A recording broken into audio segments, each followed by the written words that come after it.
En la guía número 3 abordamos la sociedad capitalista en el periodo del Estado absolutista monárquico y la forma de asistencia correspondiente a esta etapa que abarca desde el siglo XV hasta el siglo XVIII. En esta clase hablaremos de la sociedad capitalista en la etapa del Estado liberal burgués, que se constituye al producirse la primera Revolución Francesa de 1789. Como siempre, abordaremos el orden económico, social, político e ideológico para caracterizar a la sociedad y explicar luego las formas de asistencia social.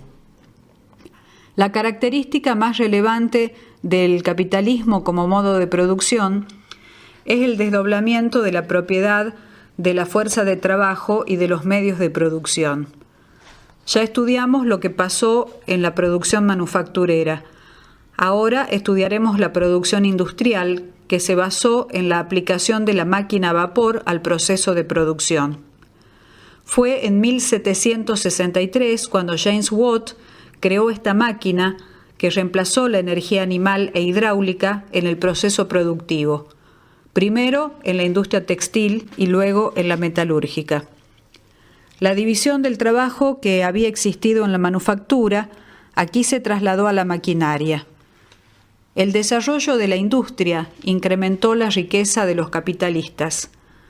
Las ciudades donde se instalaron fábricas se convirtieron en lugares atractivos para la población rural, que llegó para trabajar en ellas sin ningún tipo de protección, con larguísimas jornadas de trabajo de hasta 18 horas y escasos salarios, generando la explotación por parte de la burguesía. Justamente en el plano social distinguimos dos clases, la burguesía y el proletariado.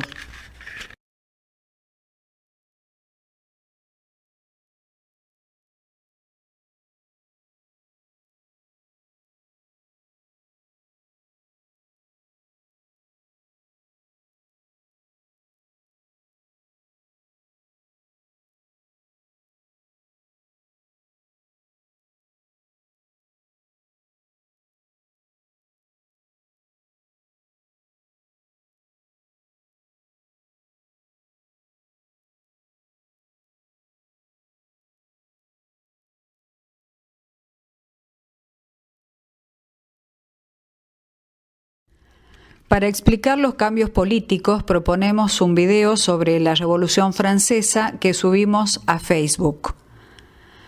Los cambios científicos y filosóficos le proporcionaron a la burguesía la conciencia de su poder y su posibilidad de acceder al gobierno. Las monarquías absolutistas, para adaptarse a estas ideas, se reformaron asumiendo una nueva forma, el despotismo ilustrado. Pero estos cambios no pudieron contener la revolución que estalló en 1789. El Estado se conforma como una república con división de poderes. El liberalismo político se asienta en la desconfianza hacia el Estado, que debe cumplir con su papel de protección de los intereses individuales y no inmiscuirse en otras cuestiones, porque deben preservarse los derechos de los individuos. En un primer momento, solamente los derechos de la burguesía. Recién, con la Segunda Revolución Francesa de 1848, se amplió la cobertura de la libertad al resto de los hombres. En el orden ideológico subsistió la concepción antropocéntrica e inmanente. El iluminismo, como movimiento intelectual y cultural, creó conciencia de que el raciocinio conduciría a la emancipación y la felicidad del hombre. La razón humana podía construir una mejor sociedad garantizando los derechos individuales.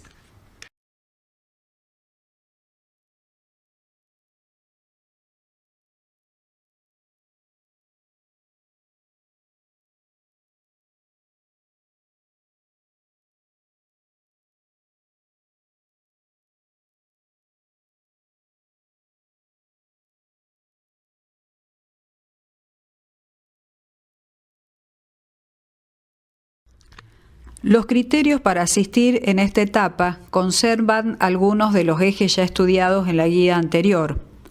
La tutela comunitaria. La asistencia se brinda en un territorio delimitado, dividido en sectores o barrios hacia donde se dirige el visitador limosnero para conocer a los pobres y asistirlos. La incapacidad para el trabajo. Solo merecen ayuda los que no pueden trabajar. La pobreza se concibe como una falta individual y es causada por la pereza. Por ello se endurecen las condiciones para recibir asistencia. El asistido debe internarse en un hospicio y la ayuda económica que recibe siempre debe ser inferior al salario más bajo percibido por un trabajador. Este criterio es el principio de menor elegibilidad.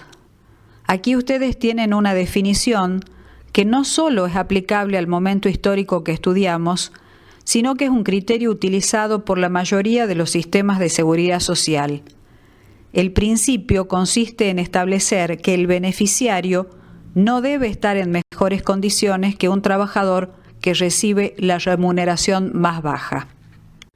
En el Estado liberal burgués también la asistencia se brindó a través de la legislación social y la acción benéfico-asistencial. La legislación social abarca la reforma de Ley de Pobres de 1834, que estableció el principio de menor elegibilidad e impuso la obligación de estar internado para recibir la asistencia. Con esta ley se buscó desalentar la mendicidad y obligar a los pobres a buscar trabajo en las fábricas que necesitaban mano de obra. Hacia fines del siglo XIX, cuando el conflicto entre capital y trabajo asumió formas más severas y los obreros se organizaron en sindicatos para reclamar reivindicaciones, afectando el orden social capitalista, la burguesía requirió al Estado su intervención en la cuestión social, no para solucionarla, sino para disminuir la tensión. Lo hizo impulsando el dictado de las leyes de seguro social, por enfermedad en 1883, por accidentes de trabajo en 1884, por invalidez en 1889. Esta iniciativa, que nació en Alemania, se expandió rápidamente por Europa y en el siglo XX por América Latina. La acción benéfico-asistencial mantuvo sus características: iniciativa religiosa, organización de la asistencia, uso de técnicas. En las propuestas de Chalmers, de Ozanam, de Van der Heijden y de otros, cuyos detalles describe el texto de Ezequiel Anderegg. Estas múltiples experiencias utilizaban estrategias similares, pero no tenían ningún tipo de coordinación. En 1868, el pastor Henry Solly recomendó crear un consejo de coordinación de actividades de acción benéfica en los ámbitos público y privado. Fue la Charity Organization Society, cuyas siglas se conocen como COS, que orientó la acción asistencial estableciendo 8 puntos básicos. Cada caso será objeto de una encuesta escrita. La encuesta será presentada ante una comisión que decidirá qué hacer. No se darán socorros temporales. El asistido será agente de su readaptación. Se solicitará ayudas a instituciones adecuadas. Los agentes de estas instituciones recibirán instrucciones escritas y se formarán mediante lecturas y prácticas. Las instituciones informarán a un fichero central de sus asistidos. Se formará un registro de organizaciones de beneficencia. El punto que aparece resaltado en negrita fue muy importante para la institucionalización del trabajo social, porque establece la necesidad de formación teórica y práctica de quienes se desempeñaban en esas instituciones. De esta prescripción nacieron los primeros cursos de formación para el personal de instituciones filantrópicas y las primeras escuelas de trabajo social. El trabajo social es un saber especializado, se ocupa de una problemática específica y es un saber certificado porque quienes lo ejercen cuentan con conocimientos acreditados por una institución académica. El trabajo social como profesión apareció en Europa como resultado del proceso sociohistórico del siglo XIX. El capitalismo industrial, sustentado en el liberalismo económico, político y cultural, conllevó la urbanización desordenada, la explotación laboral, la desprotección de los trabajadores que se organizaron en gremios y confrontaron con la burguesía.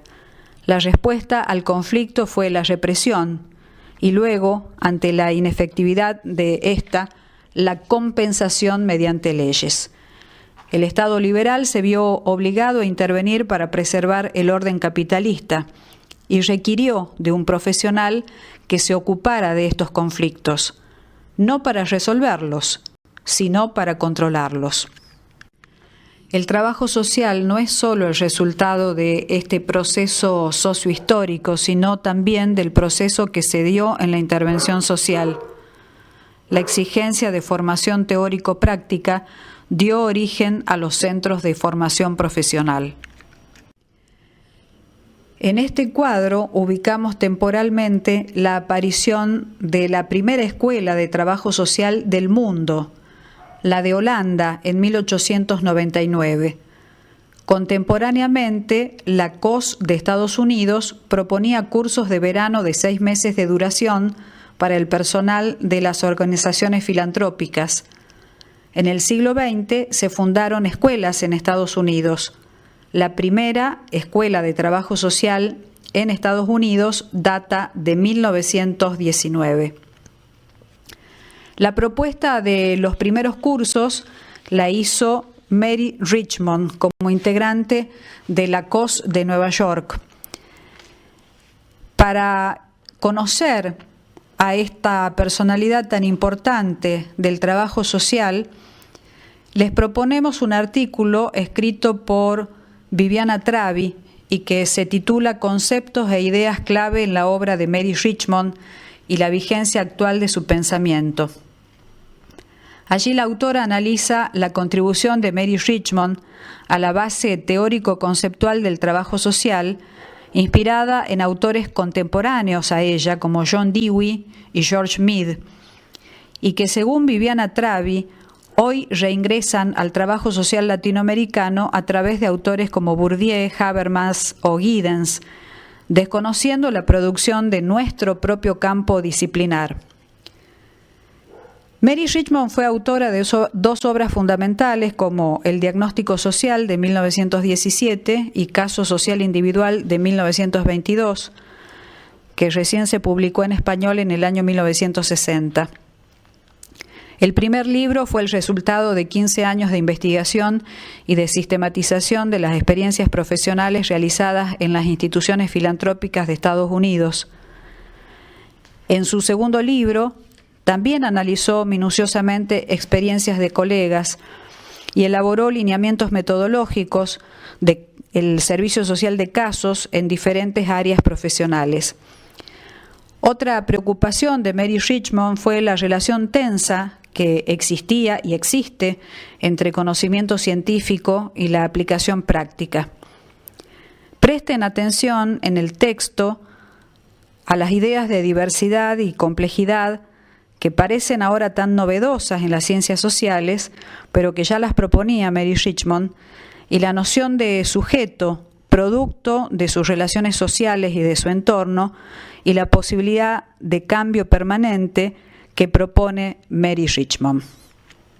Esta diapositiva muestra el contexto de aparición de la primera escuela de trabajo social del mundo, con su plan de estudios de 2 años de duración, cuyas materias muestran claramente la preocupación por la cuestión obrera.